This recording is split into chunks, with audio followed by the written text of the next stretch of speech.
Happy Friday, folks. We got a lot of little stuff going on, so I'll just kind of tobacco auctioneer style tell you what's going on. My man Tron, like the movie, he is cleaning up behind building 14 and around. This is the whole lot. When the drywall guys see anything in their way, they throw it out the back door. So there's stuff back there, plastic, 1x4 material that's just everywhere. Empty pallets ain't doing nothing, so he's gonna be cleaning up all day. Stucco man on 14, as you remember the fiasco with my whole scheming of doing the driveways, got shot down in a ball of flames. Well, I'm changed the plans again. I told David there to stucco the front of the building first. I will try to get driveways next week.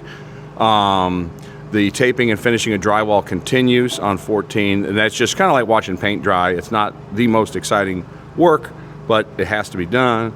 Over on 15, found out we have a wire shortage, and that the economics of that is the electrician had bid this project for $31 a roll for wire. That's the common wire you see where your electric outlets are.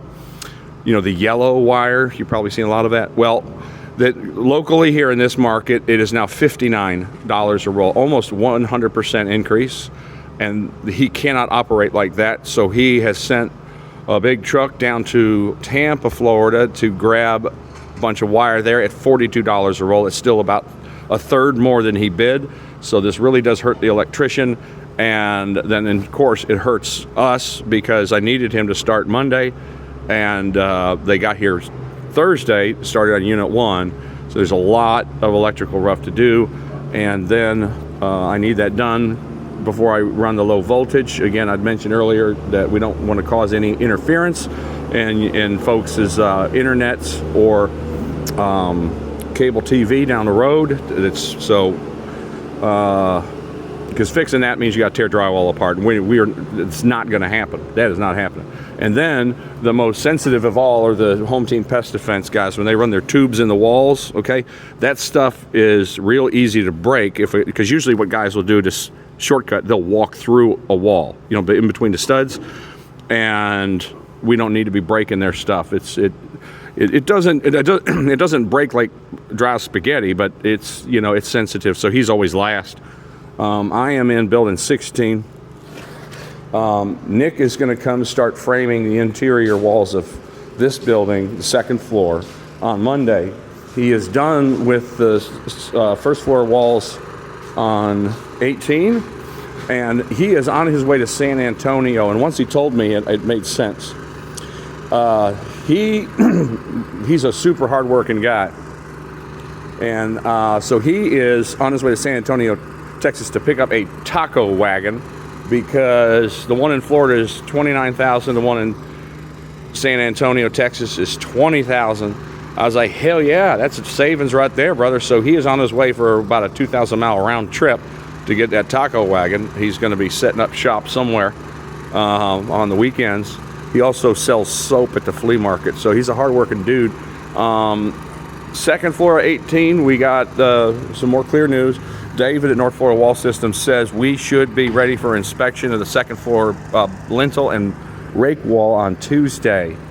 So that means he has a full day and a half of prep and pump it on Thursday. So that's going to mean Wednesday, Alberto and the boys will go over the whole job and a lot of concrete cleanup. You know, broken block, all that, and then Cemex. Once I find out how many cubes of block that's left over, got to get them in here to get that hauled away. So if we pump it Thursday, I drop trusses next Friday. And then, unfortunately, Alberto and the boys go on to other jobs, and his work will be complete here then, unfortunately. But it's a beautiful glow. The sun's just coming up. It's a yellow color of the light reflected in here. It's beautiful. I just love these trusses. Building 16, where I'm at. Holy smokes, this is over 4 minutes. We are on for inspection today for roof sheathing. All right, where we take that pole and we smack that, make sure everything's snug as a bug, and then all of the tie downs. So here is like a big one here. This is called a girder, a triple girder. All right, that's a big point of the inspection. The one's over there too. And then we check all the engineering lumber for the T-braces that the engineer called out for. So that's like that 2x4 that's tacked on its side, that 2x4 that's tacked on the side. Those are called T-braces. All those have to be inspected. All of the hurricane clamps or straps, we check for the nail pattern. So this is a major inspection. And then Nick will do the second floor walls. Then we'll get the plumber in here.